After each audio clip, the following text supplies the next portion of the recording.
Good afternoon, Professor Sastry. Good It's afternoon. a pleasure having you with us. The topic that we wanted to be enlightened on is corruption in public life. As you know that for the last few months and maybe years, this has become a sort of a big problem and more so affecting the youth as to what kind of a future they have in a country which is so much bogged down with these kind of problems. I have a few questions and I thought I'd start off by asking you, that has the corruption in public life gone up, or was it always there and maybe not reported? And therefore the impression that we are having is that, suddenly things have gone out of control. Because when we were kids, we were also used to hear that, you had to pay some money to get things done. But it was not that, it didn't become that much of a talking point which it has today. Yeah, certainly I think the exposure in the media about issues of corruption has really increased a lot. Along with that, what you hear privately probably has also increased. I don't think anybody really knows whether it has gone up or not. But one thing is very clear, and that is, even if the number of scams may or may not have gone up, the amount of money involved is really mind-boggling. Yeah, That is true. So the government fell on a scam of 64 crores Yes, back in 1984, That's right. 89. that's right. But even if you adjust for inflation, that kind of a scam today nobody will even look at it. Yes. It has to be 150,000 crores, 250,000 crores. True. Yeah. Do you think that there is something wrong with India and us Indians, or is it a phenomenon of any developing country that goes through a phase of this heightened corruption and then things level out and society develops and becomes more mature? What is the experience? Do you think that the Western countries have been sort of spared this Not thing? at all. You see, they used to call it the California Gold Rush, where everybody was heading west. But that became a metaphor for the amount of money individuals or companies could make. And there were huge scams in the railroads and various other public investments, where in the US lots of individuals and corporations made huge amounts of money in the oil industry, in the railroad industry, and so on. So it is nothing new. It has happened in every country. But I am not satisfied with that. I don't think just because it happened in other countries we should say that so what. I think we need to solve our problem and not worry about what happened in other countries. How do you think we should solve this problem? I mean, are we moving in the right direction with all this talk about the Lokpal? But it's very frustrating that after a whole lot of activity that came up, it actually it came to naught at the very end. The results were for all to see. So are we progressing in the right direction, or will it take the normal time? Is there any hope for improvement in the next few years, few months? See, it's like this, it's very hard to predict. You have this wall and you are trying to break it open and bring in the pure waters of cleanliness and freedom and whatever from the other side. Now, how thick is that wall? When exactly is it going to crack? We don't know. Is it going to take the next 5 hours or the next 5 days? But sometime it will. So that's what I expect, that all these movements, whether it's India against corruption or several other efforts that I've also been associated with, somewhere something has to give. But I don't think anybody can put a time to it. The tendency has been that there has been a focus on government, and whichever government it is, it could be ruling power or power that was before or whatever, but the government seems to be the parent of the whole exercise. Do you think it's fair? I mean, are people who are involved in other sections of society not equally responsible for making a society the way it is? Don't they have a sense of responsibility? I mean, they say that the bribe giver is probably spared, but the bribe taker is punished. But in the last quite a few years, Do you think that people who have been in business and contributing in business, they are equally to be blamed for at least taking on the responsibility of reducing the level of these bad practices? I think some sections of the business community need to be held accountable. It's very difficult to say that all businesses are corrupt, just like it's difficult to say that everybody in the government is corrupt. I think the big push to big money and big scams has really come from the inclusion of the private sector in very large projects, what we normally call the PPP, the public-private partnership. Yes. And if you look at 4 of the recent big scams, starting with the smallest one, which is the Commonwealth Games, where large amounts of contracts were given to private companies to set up those stadiums and so on. Then followed, of course, by the 2G scam, which was a complete public-private partnership between the government and the private sector, if one may say so. Then followed by the CAG indictment on the Krishna Godavari basin, where they raised doubts about how the oil and gas is being handled, and now the most recent, which is the Colgate scam. So all of them involve public resources being handed over to the private sector.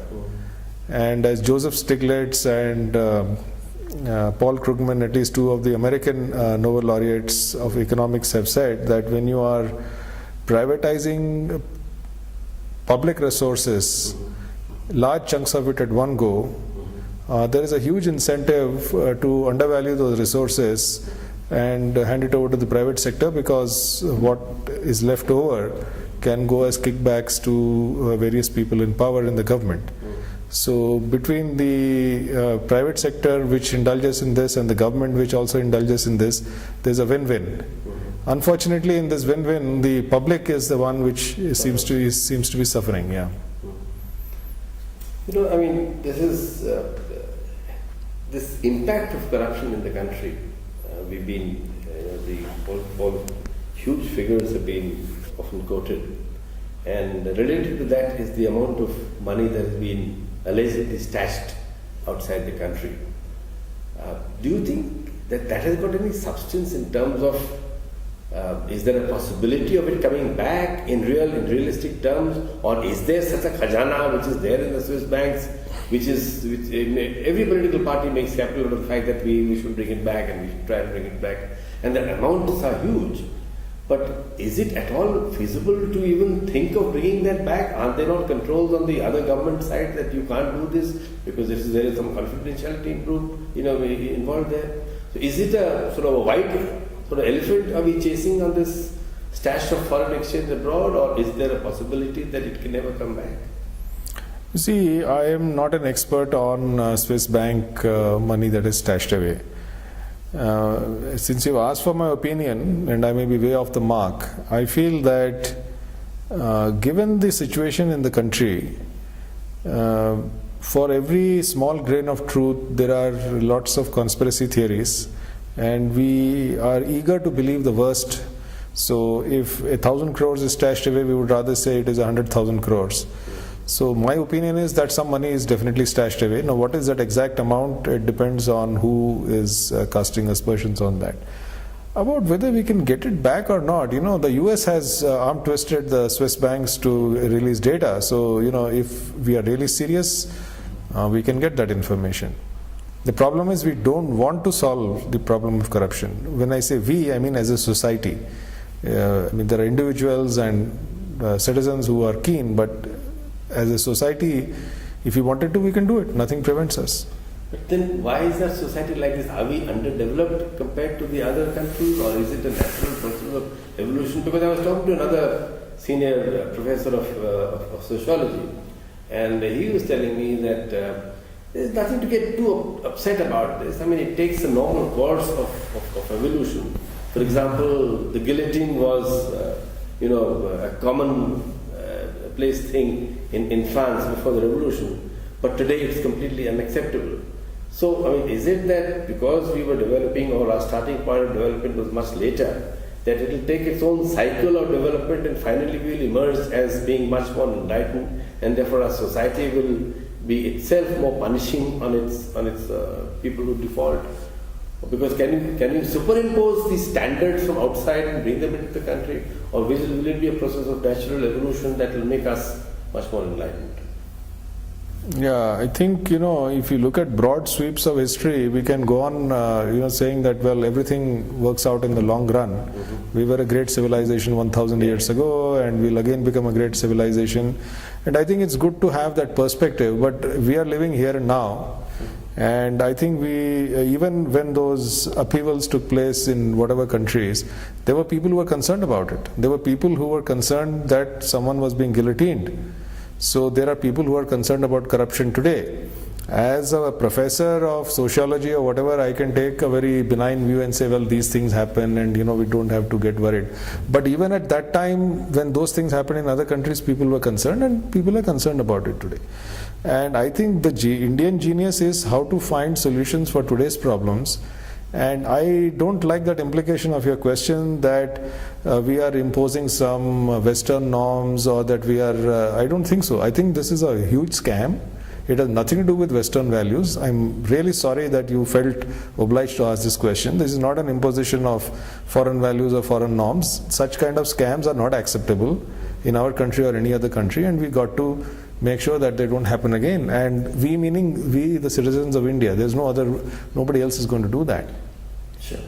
No, what I meant was, it's not the superimposition of Western scams, but any code of conduct that you have in a society, or you have in You have to find our own solutions, whatever it is. But the commonplace is that you take a code of conduct which is outside the country, and then you sort of Indianize it and you put it here. That's what happens in many corporates. You're suggesting that this is not the right way.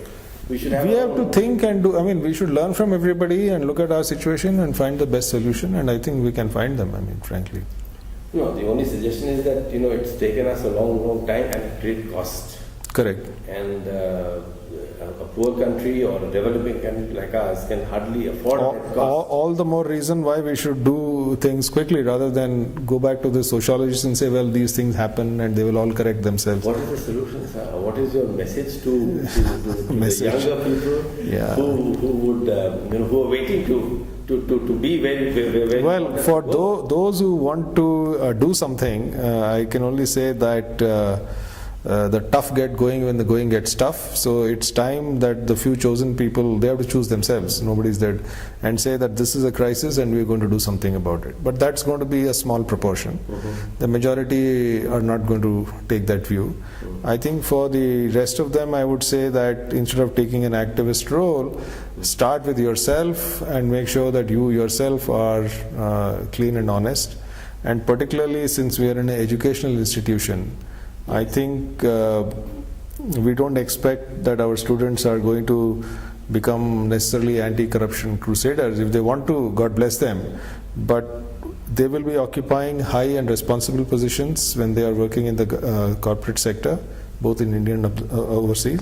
And they should make sure that the decisions they take, the actions they take are ethically sound. They do not indulge in obvious things like bribing governments or anybody else, and also that the decisions that they make do not adversely affect local communities or the environment. Because in Europe, there are all over the world, there are huge movements where the corporates have got together and gone way beyond CSR. CSR is just doing some good around the villages that your plant has come up, but they're saying that these are the ethical standards. We will not pollute the environment, we will not harm the communities that we are working in, and we will not bribe the governments, and we will actually create a better situation wherever we operate as a business. So I think those of our students who are going to occupy such high positions should make sure that in their individual capacity as very senior executives of top companies, they would follow those ethical practices.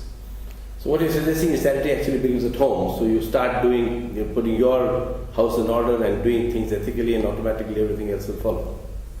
As an individual who doesn't want to be an activist, I think that's the best I would do. But if I want to be an activist and I want to participate more vigorously in this, The field is open. I mean, we saw what the India Against Corruption achieved or did not achieve, but we need lots more people. And this is the when I say when the going gets tough, the tough get going.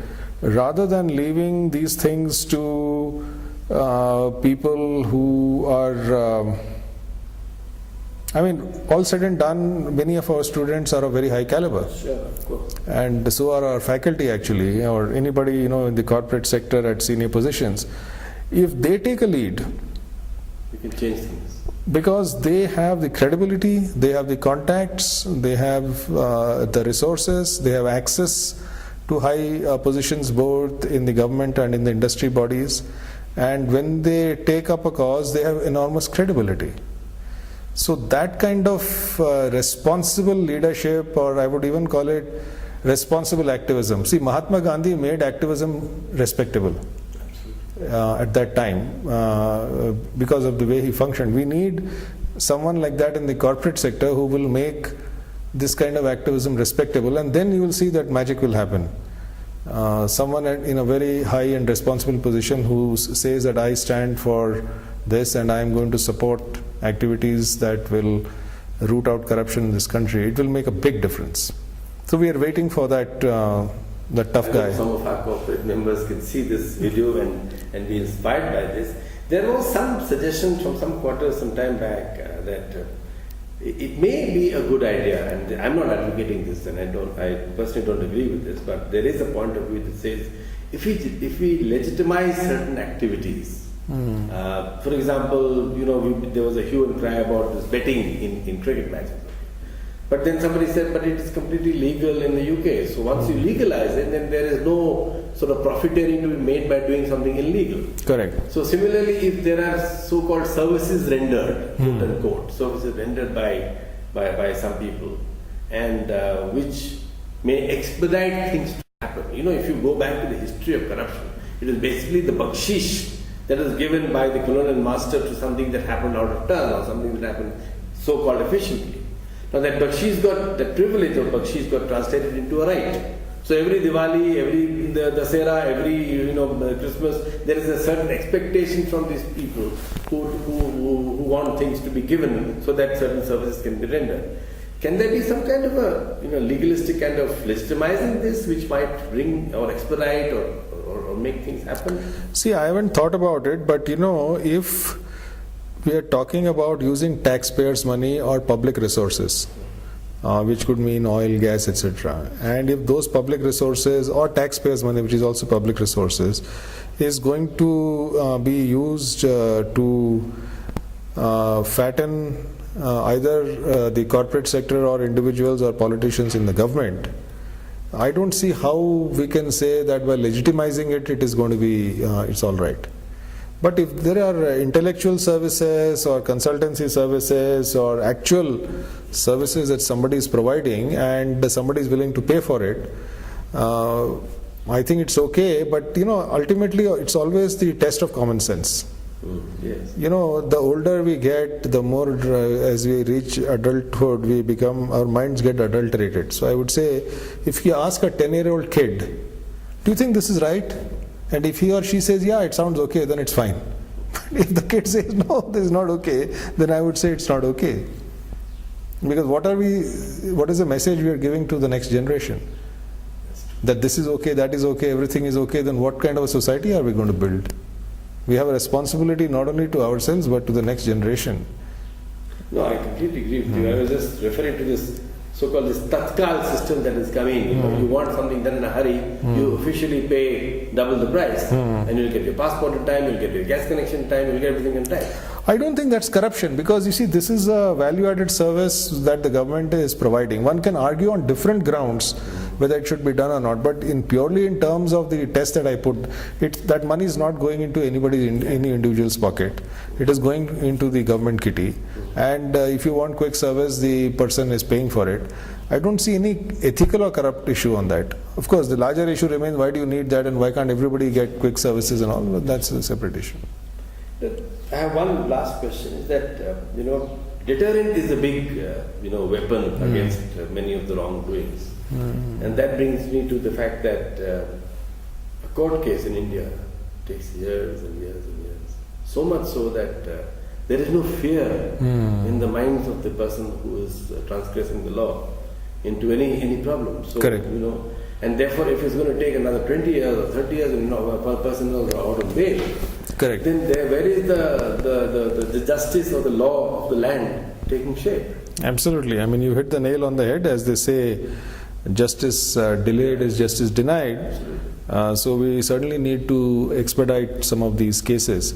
But there is one more issue there. You see, when we have such a situation, there is a lot of concern that we should have strong deterrents. But if you look at society, I still believe, maybe, I don't know what percentage, I'm just 10% maybe, congenitally corrupt and power hungry and are willing to fatten themselves at the expense of whatever the society or the government.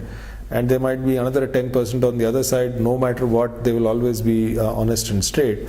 But there's an 80% in the middle which swings this way, that way, depending on the situation. But right now, the mood seems to be deterrent. So while we need to have deterrents, I think we also need to create a positive, healthy environment or a atmosphere where good, honest people feel that they are valuable, that they can get ahead in life by being honest and capable and hardworking, and they will gain the respect of society, and rather than being penalized, they are actually going to be rewarded and respected for that. So there is a responsibility on us as a society to create that kind of an environment also. So I think that is more of a societal issue than a legal issue. And I think when it's a societal issue, we as citizens have to make that happen. So for example, while we may continuously criticize the government whenever it goes wrong, I think we should also appreciate the government when it does something right. Or somebody for example, I think the Election Commission does a very fine job. I think today, I'm sure I'm making a controversial statement, the CAG is doing a fantastic job. Sure. As citizens, we should appreciate what the CAG and the Election Commission is doing, and that is a mutually enforcing thing, because they're working for us, and we by supporting and recognizing them, they also feel, well, it's not that we are only fighting corrupt forces somewhere in the government or in the corporate sector. There is a huge public which is supporting us. So I think that kind of a environment where we appreciate honest people, tough people who get things done, people who are capable, people who do not succumb to temptation, that kind of an atmosphere in this country needs to be recreated. I think it was there, and we need to recreate it. It was certainly there at the time of independence. So yes, I know things have gone wrong since then. It seems that I always remember this, they say कि वो हिंदी में गाना है कि ये धरती है बलिदान की, Vande Mataram, Vande Mataram. I think that spirit, maybe not like the heady days of independence, but in a maybe milder form, that spirit is required today. That ye dharti hai balidan ki means we appreciate that. Like we appreciated Gandhi or Bhagat Singh or Sardar Patel or Subhash Bose, and there's a whole galaxy of them, Rajaji and so on. We need to appreciate the people who are really sticking their neck out and fighting, whether it is Anna Hazare or Vinod Rai or the Chief Election Commissioner of India, or not only in the government but in civil society. But that's not happening the way it should as yet. The momentum is there, but it loses steam. I mean, you mentioned Anna Hazare. I mean, we know that there was a huge amount of support, and at least, everybody was in one frame of mind that this is a fantastic thing he's doing. It's a fantastic thing he's doing. But due to various reasons, whether it is their own management or because of the public, or rather the political maneuvering or whatever happened, the public appreciation should have been far greater than what actually happened. No, actually, here I will steal a book from your sociologist friend. Even if you go back to, when you talk about history, if you go back to the independence movement, Gandhi took 32 years after returning from South Africa to get independence. And before Gandhi came, there were several leaders. You had Dadabhai Naoroji, and you had Gopal Krishna Gokhale and Tilak, and I'm sorry if I've missed many names, but there were so many great. So they had laid a platform, and then Gandhi came and he took it forward, and it took him another 32 years. And I'm sure they faced many failures. Gandhi himself, non-cooperation movement, 1933 failed. His salt march, while it created, nothing really came out of this. They didn't even repeal the salt law. So it doesn't matter. I think they have done a great job, and I think they're laying a platform, and I am sure either they themselves or other people will take it forward. Because they have done one thing. They have shown for the first time since 1947 that it is indeed possible for people to hold the government accountable, even if very briefly. And that the government has to respond to public pressure. Yes, that's true. That was never demonstrated so clearly thus far. So I think that's a step forward. Fantastic. I have one related but not part of corruption question, and we'll end the interview after that. Is that, organizations and companies have a code of conduct. And that code of conduct is sacred, and it's very clearly told to an aspiring manager that everything else is fine, you will be progressing depending on your performance. But if there is a break in the code of conduct, you cease and you lose your job. Now even God gives you a second chance of redeeming yourself, and you go to the temple and you say, turn around. But I have yet to come across a single company, corporate company, or maybe even in the government, where a person who is being, admittedly, he is found guilty of a misdemeanor or a violation of the code of conduct, he has been summarily sacked. Most organizations, they say that there is no second chance, you are sacked. Do you feel that there is an opportunity to relook at that, and codes of conduct should be to take into account that after the person has been suitably punished, there is a possibility that he could get his reputation back into society? Because I have checked this with a whole lot of companies, they said there is no way that if there is a violation of a code of conduct, you leave, the person leaves. Now, why I am asking this is because then people cover up these violations and they still remain because nobody can prove it. But if it is very clear that, look, I know that, under Islamic law, where I was in the Middle East, once the term is over in jail, your balance is 0-0. You start off afresh. But in our society, it is very difficult for a person who has got into some kind of a jam and got into some kind of a code of conduct violation to rehabilitate him. And a lot of young people are involved in this, and their entire future gets ruined because of either being misled or being irresponsible at a point in time. After all, they're human. But I have yet to come across a single organization which has got a plan which says that, okay, fine, you've made this mistake, you'll suffer for it, you'll lose your promotions for the next 5 years, 3 years, but there is life ahead for you. Yeah, I think as a principle, my personal view is that people should be given a chance, second chance. Why second chance? If you go to the Bible, he says that how many times I should forgive? 7 times, and he says 7 unto 70 times. So that means you should forgive forever.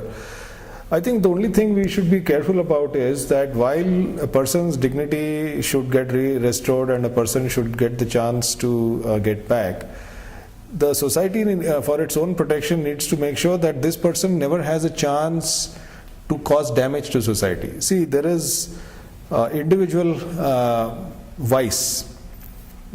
For example, somebody is an alcoholic. Now it's a problem, he's destroying himself and he definitely causes anguish to his immediate family members and relatives.